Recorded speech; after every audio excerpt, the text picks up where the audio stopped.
A very good evening and a warm welcome to the program. We're coming to you from the Kampala Serena Conference Center, Nile Room. Now, we've heard and we've seen and we've read online and also been told by family and friends, and also this has happened in our own families, about people who have battled depression and are still battling it, and others who have gone ahead to commit suicide or who have tried to commit suicide. There are different reactions. There's the blame game, and then people are back to normal and the usual until it happens again. We've seen messages online, calls for support, and others reminding us to show love and support to the people who are around us, because you never know what they are battling. Well, tonight we'll speak to somebody who has come out to share their story with us, and we also have doctors in the studio who will help us understand depression and suicide as they relate.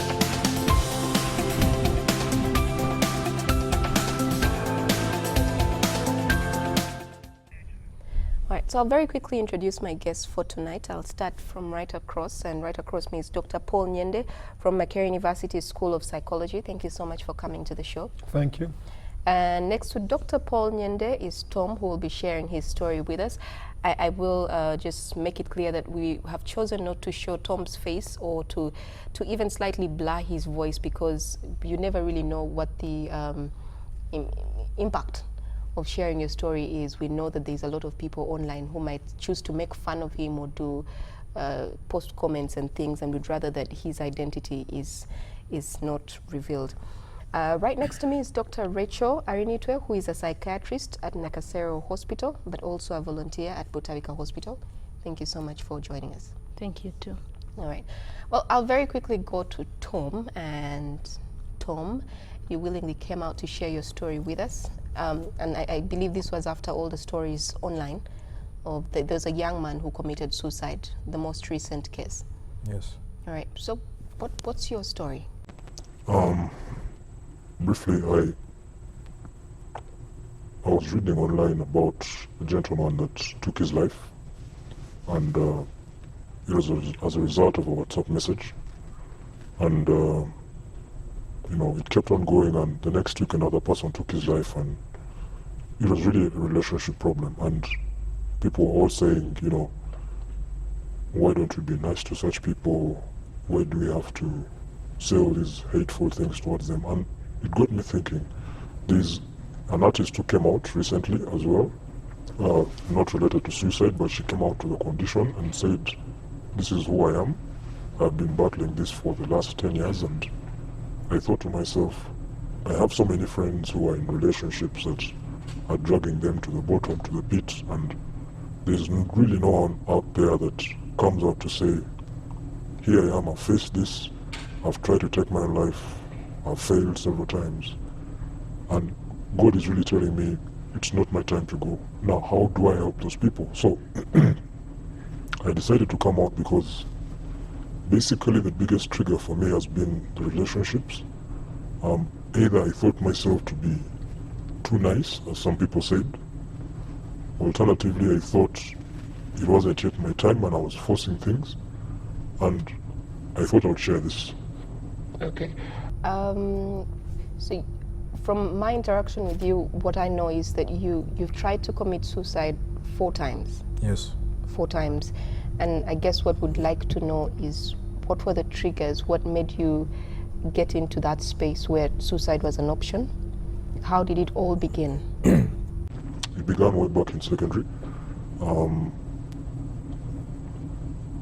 had a fight with my teachers and how they responded to the situation by calling my parents, and the blame was on me. You know, I'm not supporting so and so, I'm not responsible enough. You know, I didn't think at the time that it was the pressures from their work, but I thought they were looking at me as a failed, you know, son or failed family member, and that got me into getting a lump of detergent. I tried to take my life. I blacked out shortly, woke up with a lot of pain in the medical, you know, in the sick bay. The other was really a relationship gone bad. I remember it was when I had an injury, and I was hospitalized for close to 6 months to a year, and you know, my partner at the time went on to get pregnant with someone else and didn't even give me a day, to visit me. And that alone, when I went back for the second surgery, the doctors told me, we almost lost you, and there was people around me crying, and it got me thinking, why didn't I go? Like, there's so much I'm battling inside here, but I'm looking at my body, I don't care whatever's happened to it, and I should have gone, To me, the pain was too much in my head. The third time was really when I, still a relationship issue, and I did everything I could. I was trying to be a nice person to this person who was in an abusive relationship, okay? Got her a job, visited the family often, got the brother a job, did all these things for her, and, on the day I was supposed to go and visit the family for an introduction, I'm called to police and I'm told I'm being arrested because I was last seen with this girl, and when communication is made to her number, which was at the time unavailable, it's found out she was with another person, and when she came back, she looked at me like I was not worth what I had actually been to her all this time. So again, I got a lump of a handful of tablets, which I swallowed. I became dizzy for a while, was taken to hospital, gut-wrenching stomach pain. All I remember was waking up late in the night, and I was advised to go to church, okay? Just to take you back, so she'd been reported missing? Yeah. And the assumption was that you'd had something to do with it? Yes. And you didn't know? Yeah. Okay. The fourth time? The fourth time was really just trying to starve myself to death. In our family, there's people who've done it and have been successful, simply because their needs are not being met, okay? So I thought to myself, let me try fasting and see how it goes. And it failed. And every time, I've done this for a week, no water, no nothing, no food, just go and make sure if you stop breathing, that is it. And I remember I became so thirsty, so hungry, and I prayed to God and said, I don't find a solution. I'm not seeing a solution to my problems. I'm not seeing, I'm going to job after job. I'm doing so well. I'm getting all these clients, but I'm not happy. Yet the one thing that is missing in my life is a partner, is someone to listen to me and say, okay, you're overworking, come back home, or you're doing so well, thank you for a good job done, or if it's someone else taking your token of appreciation for something they didn't do, and yet this person just looked at me and said, this is my source of income, I need time, I need money for air, I need all these things. And it got me thinking, is it that I have a problem, or is it the people I'm meeting that actually don't appreciate me? And so after all those situations, yes, I was taken to hospital because I was very ill, I was very frail, I'd lost a lot of weight. I just remember blacking out again, which was very silly because when I went to hospital, they actually told me if I'd gone a day more, I'd actually be dead. Can I ask how old you were the first time, second time, third and fourth time? I can't put a number to that, but all I remember was senior 4 was the first time. The second time was during campus. The third and fourth were after campus. After campus. Okay. So you were staying with your parents the fourth time? Yeah. And not eating, and nobody noticed he wasn't eating? The assumption was always that he's busy, he's doing work, he's staying up late, he has a project. No one would really think of, okay, is he fine, is he okay, we need to check on him or something like that. The two doctors in the room, he mentioned something about people in his family have done this before, and I guess somebody watching is probably asking, is this a thing that is in, can you say it's in the family? Well, yes, I think there are genes or mutated genes or defective genes that could actually lead to or predispose people to suicide and attempts to suicide. So many mental health related issues may have a genetic link to them, and depression is one of them. So it's often good to look at the history and begin to isolate families that might have genetic vulnerabilities, and then engage more into prevention and support so that they may not break down. Tom, did your family know the first, second, and third? Okay, have they known? Do they even understand now that this has been intentional on your part? There's about 2 to 3 people who have kept it a close, guarded secret, so not everyone knows about it. So I think it's difficult to see the signs because we don't even know what signs to look out for. It's not really difficult to see the signs. Once someone's behavior pattern changes, it calls for a keen eye into their mental well-being. And like he has told you, many people with depression may not outrightly commit suicide, but they may take a longer route. Let me stop eating, let me stop taking my medication, when the goal is to take their own life. So really, with the history of suicide in the family, it's a big chance that other people in that family will commit suicide. And when someone attempts suicide, there are high chances that they will attempt again. Is it that families are not paying attention to each other anymore, that you don't actually see? Well, I think sometimes we may miss out on these symptoms because not everybody in the family would be able to identify, not every family will identify the symptoms. What we see as that's how he is might actually be a symptom. Yeah. For example, withdrawal. The person withdraws from family activity and locks himself or herself up in their bedroom and does not interact with members. Others may escape into drugs and alcohol, to try and get rid of these unpleasant emotions and hope that alcohol will erase them.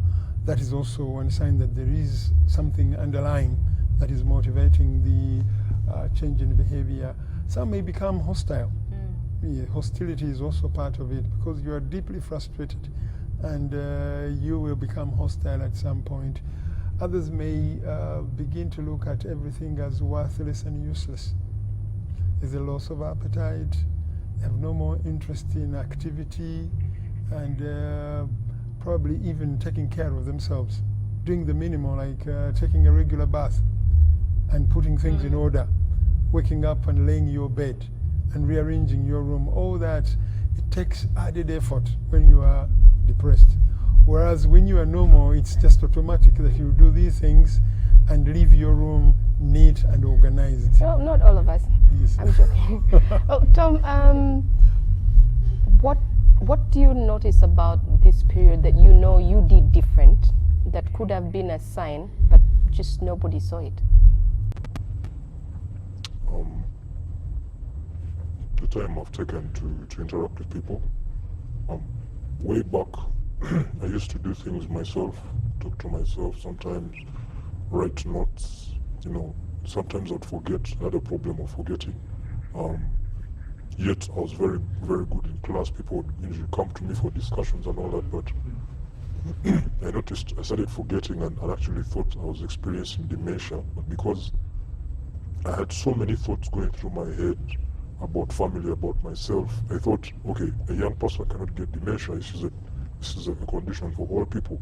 But the other day, for example, I had too much going through my head and I forgot my pins, my passwords, it was just strange.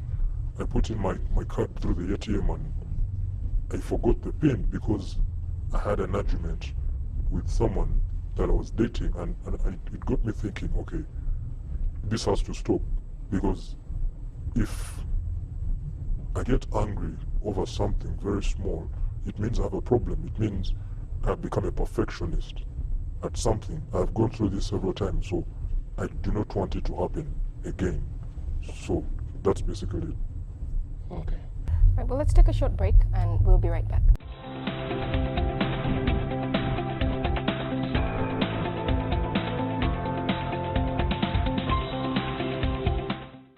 salons. We offer professional barber, hairdressing at Lugogo Mall, Garden City, Forest Mall, Oasis Mall, and Acacia Mall.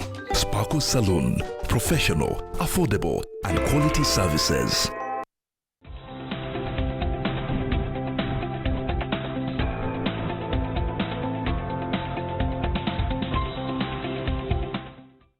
Welcome back. We're coming to you from the Kampala Serena Conference Center, Nile Room. I wanted to ask, when I noticed that most of Tom's story centers around another individual that was in his life, and at the risk of sounding a certain kind of way, I'm wondering about the partner in this equation. What is she thinking, knowing that my actions are responsible for what Tom then does with his life? So she lives with the guilt of the last person on social media that we're following who committed suicide and left was it a note? Was it a text message? Yeah. And it seemed to point that this was this girl's fault. Yeah. The burden that is placed on her, I'd like your comment on that. Well, it's a burden of guilt. I don't know in Tom's case whether those people know that he has gone through this. Like I said, it's a top secret, so they may not know. But in case somebody does commit suicide and you're left in that gap of it is your fault, then it's a very huge burden you have to carry. It's like saying, I killed that person. I'm responsible for their going on. Even when you hear the family lamenting, you feel like, wow, it is me. It is me responsible for that person's going. It's me responsible for the unachieved dreams. It's me responsible for the loss of all the input from the family. So that person too needs mental health care, because that may be the beginning point for their mental breakdown. I was actually thinking, did somebody ever reach out to this girl who was mentioned that text message to give her support? After Probably that. not, unless she's come out and asked somebody for help. Given that it's a very sensitive issue, somebody may not want to come and tackle that topic and leave you alone. Of course, there are people who may not feel the sense of guilt, but the majority would feel guilty.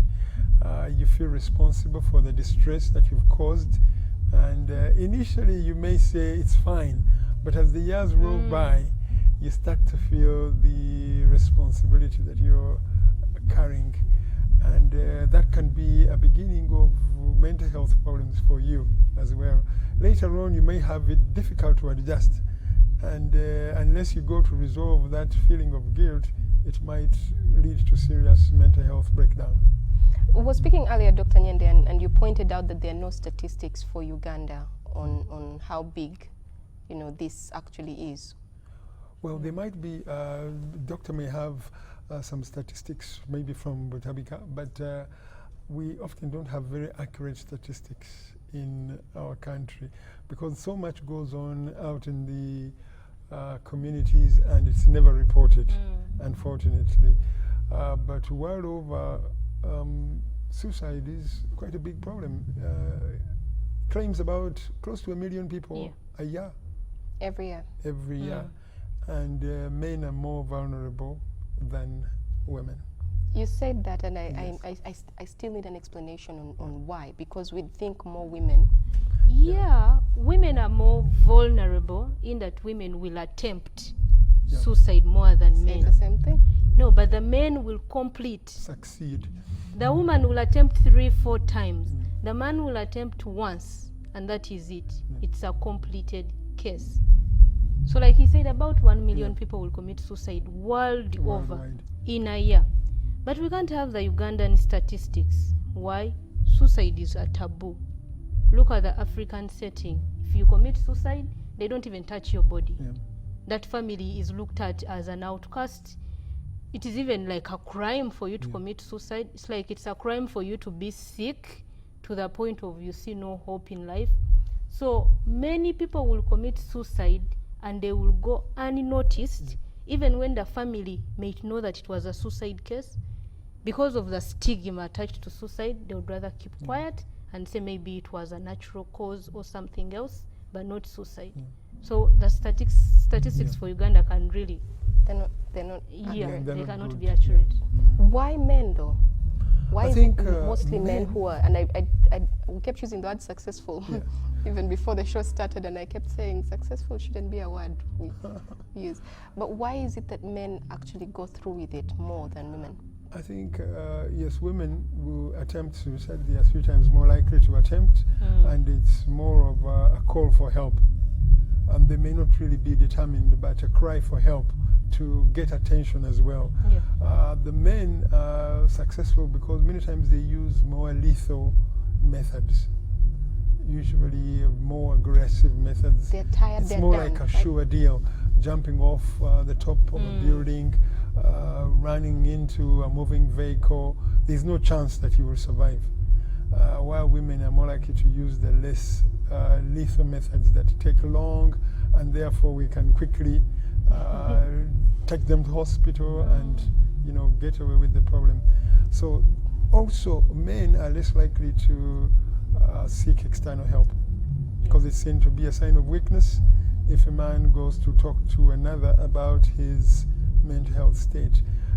Seeking external help is, you know, you're looked down upon as less than the rest of men.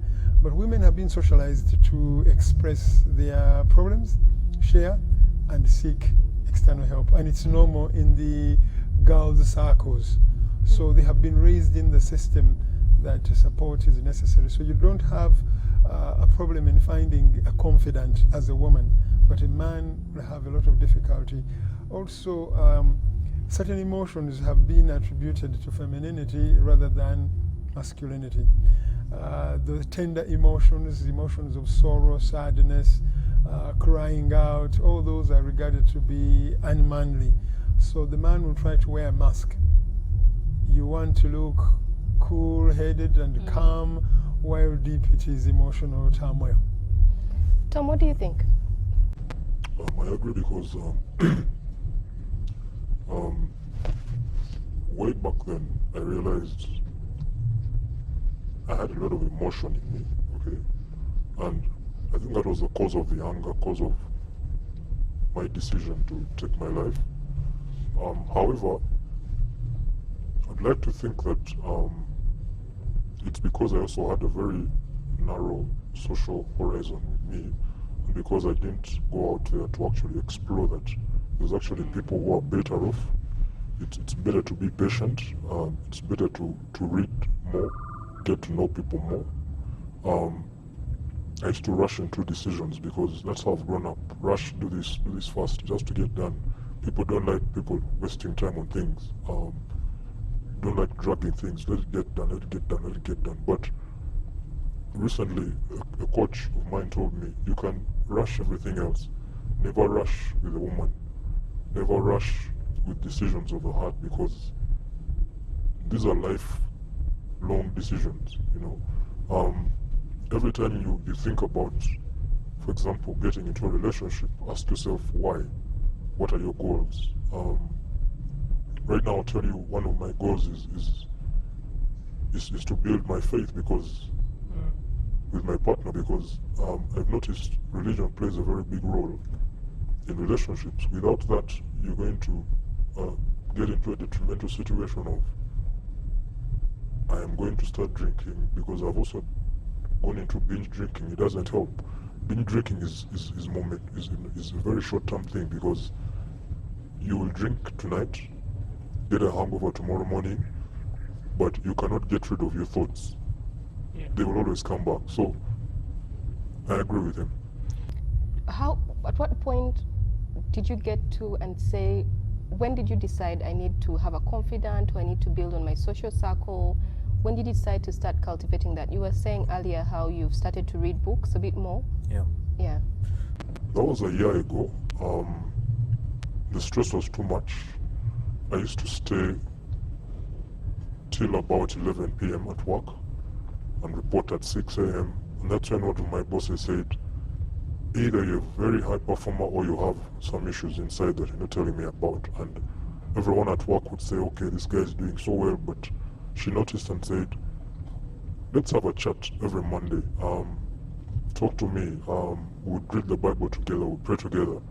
And I noticed that, yes, I'm not alone. I mean, she also had her own issues and would come to work, say, 4 a.m., 5 a.m., just to have time with herself, just to read a book during that time, to concentrate. And she told me, you need to start getting time to meditate, okay? Just go somewhere. I used to travel to Ginger a lot, not to visit anyone, just to go by the lakeside and sit and look at fishermen, for example, look at families that have come out for picnics. And that opened my eyes to a different world, in that there's so many people who have so many ways of coping that may not even be medicinal or, you know, in all these ways, but they're actually going about their lives in a very good way just because they've taken a decision. I need to get better. I'm going to do this. And so I developed that attitude of, I need to do this to get better. If I'm going to get better, no one is going to help me. It has to start with me. Okay. Yes. Dr. I think Tom mentioned something that's critical, and that is impulsivity. Doing something immediately and not delaying. Impulsivity is one of those factors which could be a personality trait that will increase vulnerability to suicide. It's one of those. Things must be done here and now. But also he raises the issue that going very early to work and coming back late, I think many times people have tried to find solace in the job. That when you get busy with the workplace, somehow you put aside your worries and other problems. Well, on top of that, what it does, it adds more stress onto you because you're working very long hours. You get so embedded in work, you get there before the office is open, and you leave long after everybody has left. Ultimately, you are going to experience work-related stress and burnout on top of what you already have. The pace of the world now, it's a very fast-paced world. I think back then was a bit more calm. There were parks, and now even the parks are being, they're getting rid of them because people just don't have the time to do these things. They don't intentionally make the time. And I think this is exposing us even more. So what then does the future look like? Yes, of course, we must always create time. We must always entertain ourselves. In everything that you do, find a way of entertaining yourself, even if it's a tough situation. Also, social interactions are very essential. Once you get depressed, unfortunately, you close your world and shut out the social world.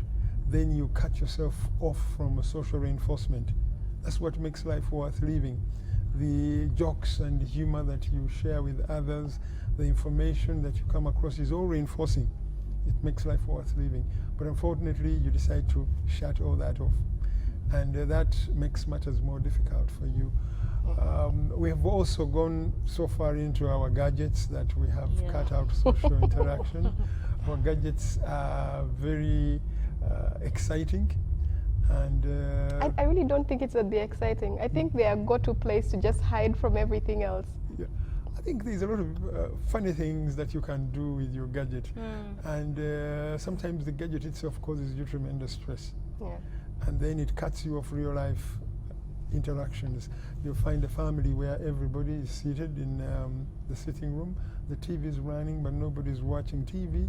Nobody's talking. Everybody's embedded in their talking to somebody else or playing games. And that's a little unhealthy for the family because you don't have that interaction with one another. You never get to know your children very well, and you may miss signs and symptoms of depression in them. Besides, the gadgets themselves can trigger depression. Let's take a quick break and we'll be right back.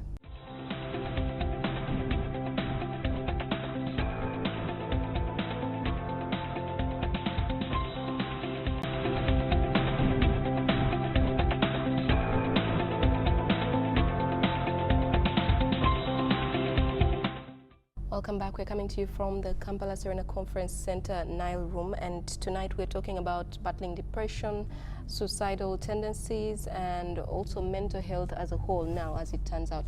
Dr. Rachel, you wanted to say something before we took a break? Yes, I wanted to add on the gadgets and on the social media.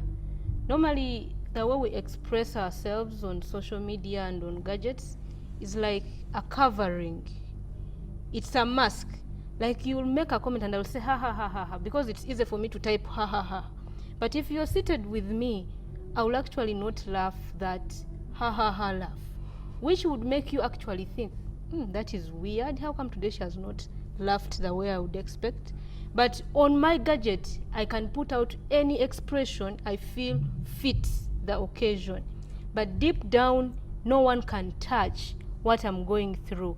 I can go and post on WhatsApp, on Facebook, what I feel like should be put there.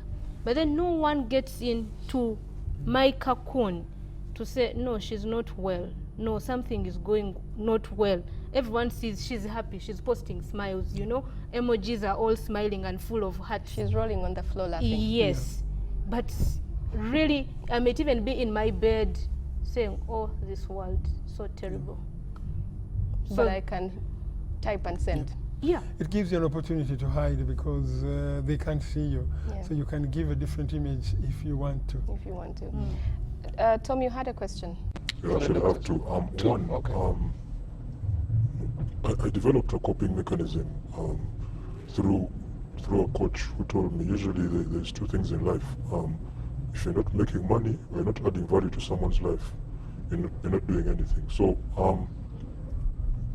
I've been doing a life audit on myself, and every time I look at my phone and I ask myself those two questions: if I'm not making money with a contact or not adding value to their life, what am I doing? So I'll go on, and if I don't like what someone is saying or what they're communicating, I'll delete the contact or block them. I don't know if that is normal. I'd also decided to do a complete makeover of myself, whether it was a wardrobe, how I operate, how I do my things. I don't know if that is normal, and I'd like to ask, is that normal? Two, I also noticed that during my employment, or even at work, sometimes I do things. I'll take, for example, 4 hours to do a one-page proposal, to do a one-page concept, or because I want it to be so perfect. I've become perfectionist at everything. Is that normal? And if it is normal, why is it that even online, most talented people or most exceptional people usually take their lives? It could be in the music industry, it could be at work, it could be a business mogul. They just take their lives. Yeah. Tom's question that has to do with making money and also adding value. I think one needs to take a more relaxed approach. Sometimes we focus so much on making the money, and if we have set our goals too high, we become failures in the face of our own goals, and that makes you even more depressed. So yes, money is good, but if it's not coming that fast, you don't have to worry too much. Life is not just about money. We can live. Many people don't have so much but are happy. We try and do our level best. We want to add value to somebody's life. Try to do what you can, but don't bend over backwards trying to please somebody.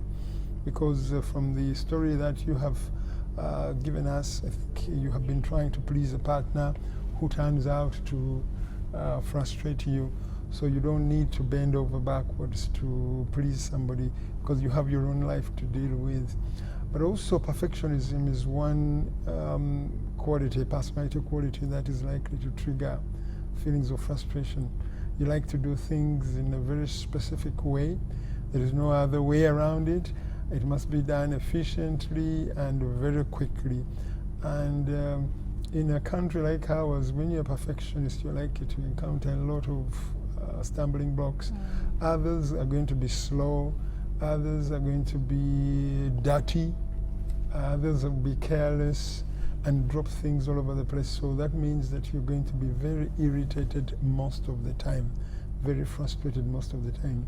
So one has to learn to slow down. That's a bitter pill to swallow. Yes, one has to learn to slow down and allow this mess for a bit, and then you can progress.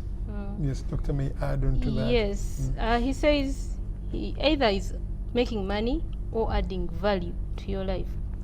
But then we also have to think of people adding value to us, and value can be diverse.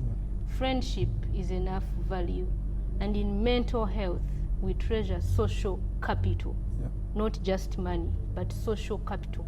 Friends, who can I talk to, who can listen to me? So somebody, you may not be adding value to them, but there's a way they're adding value to you.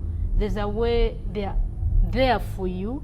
There's a way you can open up to those people. So I think, like Dr. Nyende said, we need to be a bit more relaxed with life. Life's not all about work, oh, money, money, money, money. We have to think of leisure. We have to think of relaxation. Well, most times we think these are wasting time, you know, being unserious. Why should people go for weekends out, go eating ice cream and whatever? Why should you go eating in a hotel instead of spending less money at home? Like, we have to relax on life. We need the social capital more than we even need the money. For men 45 and above, chances are fewer for men to get into suicide 45 and above. At that time, you have let go of some of the ambitions that you had. You probably thought you were going to be very rich, but by 45 you say, I think I have reached my ceiling and I need to take it easy. You've also learned to manage stress, because as you get older, you learn to deal with stresses. You learn to let go of things that you cannot change. You learn to change yourself, because it's like hitting your head against a brick wall and you can't get anywhere. So what you do is change yourself, let it be. Accept the situation. So in a way you cope, but also you've developed so many skills, interpersonal skills, as you get older. So just look at drivers on the road. A senior citizen, if you are insulted by a borderman, they simply look at you and look away and continue to drive. But if it's a 20-year-old, he'll jump out of the car and punch you in the face. Because at that time you just can't take an insult. You can't. You have to hit back. So the temperament changes as with age, as you grow. But the young people, again, is what I want to ask. I want to add on. Yes. On the young people, there are so many factors at play. One, parents are very busy at work. Work has become work. So parents are very busy at work looking for money. Young people are being put on academic pressure to achieve, you know, what the society has set as the standard for achievement academically.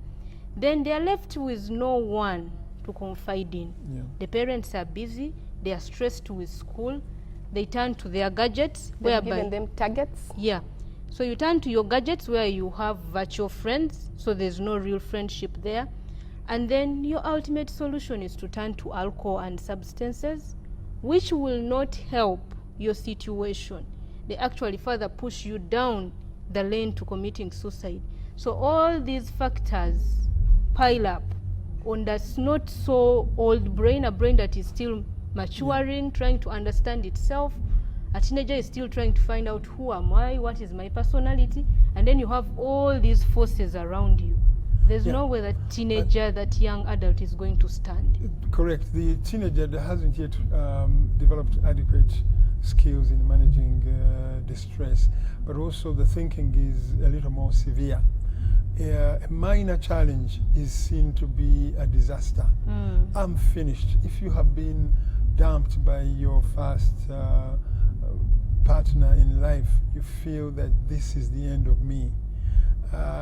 What more can I do? I'm finished. I mean, Tom was speaking about the feelings of inadequacy that he had as a result. I'm finished. So there is nothing. I've come to the end of the road. Yet, if you are older, you say, well, things didn't work out. Probably I didn't make a good choice. Next time, I will make a better choice. You have learned from the experience, and that experience actually could make you stronger. So the age factor is also quite crucial. But also there is the child rearing practices and the early environment of the child. How were you raised and what kind of family were you raised in? Some families make children more vulnerable. Some have isolated the children and not given them skills. Some have been a little abusive. So children who have gone through abuse, emotional abuse, physical abuse, and sexual abuse also become more vulnerable. They have something that's boiling within. They are traumatized and the trauma has not been addressed. You find that fewer men want to come into the helping professions. In the psychology classes, we have 80% or 90% girls, and very few men. So fewer male therapists, definitely. So no wonder fewer Yes. men looking for the help. Yes, looking for help. That is also a factor that turns away the men. If you have a manly issue to share and you find that in the room it's a female, you may feel a little intimidated.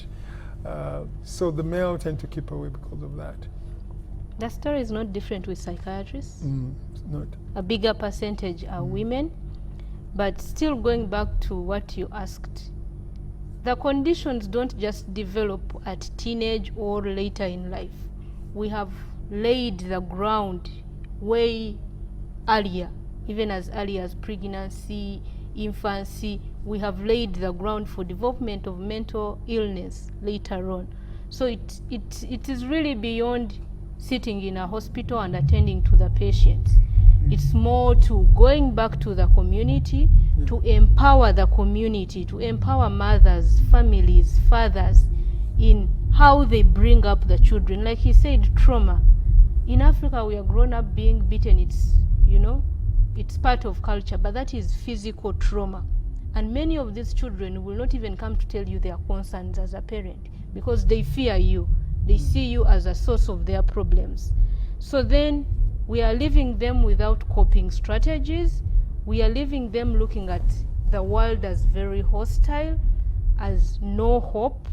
And then when the challenges set in, then they have no resource to draw on. Yeah. They are already hanging. Yeah. Tom, would you like to say something as we close? Yeah, speaking about resource, I'd actually like to advise. My interaction, for example, on social media has changed. It's no longer about posting about I'm here, I'm doing this, I'm going out.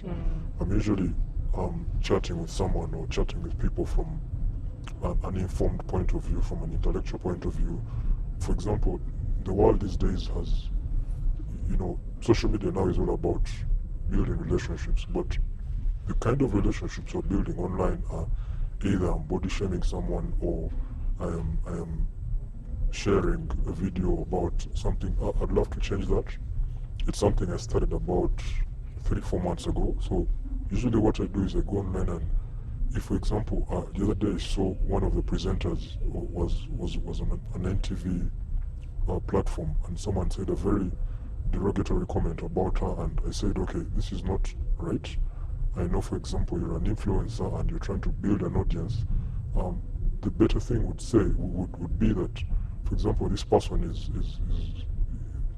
a superstar in the industry and she's building something good for herself, and that kind of conversation has built up. People are getting to go about it. Even for those who are being body shamed, those who are suffering from depression, I usually just take time and chat with them. I've gone ahead to meet them because I now know that if I'm getting better, I can change someone else's life or change the direction in which they're taking their life so that they become better.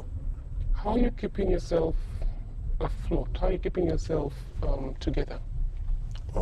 We usually have groups, group meetings. There are days when we just decide one day, or we give ourselves targets. For example, I know my target at the end of the year is I should have read about 170 books. What?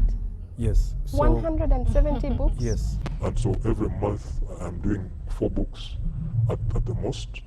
I have time to do it. If I don't see I'm doing anything, like I said, which I'm going to change, I'm either making money or I'm adding value to someone else's life. We exchange a book and we say, okay, I'm going to read about this and share the lessons I've learned, because it also stimulates your mind to stop focusing on things that would destroy your life to actually things that build your life and also build relationships with other people. Okay. What piece of advice as your final remarks would you like to put out there? For those who want to rush into relationships, even for the older men, I would say take your time. Revisit why, for example, you want to be with this person.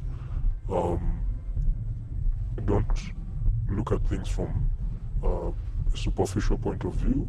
Try to go deeper.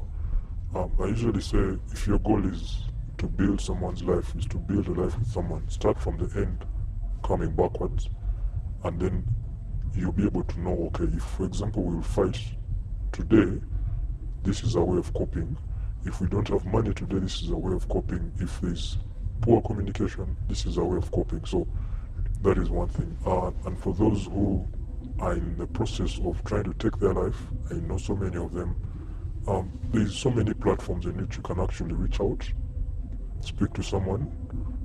The doctors are here in the house. You can always get in touch with them, and they'll be able to help out. Thank you so much, Tom. Dr. Rachel, your closing remarks? Yeah, mental illness is with us, in our homes, in our workplaces, everywhere. As long as we have brains, we are candidates for mental illness. So my view is that we should first and foremost take care of ourselves, but then also be our brothers' keepers, be that resource that our brothers are looking for. And sisters. Yeah, and sisters, brothers and sisters. All right. Yeah. Dr. Paul Nyenda. Yes, to add on to that, yes, we are all vulnerable to mental health problems.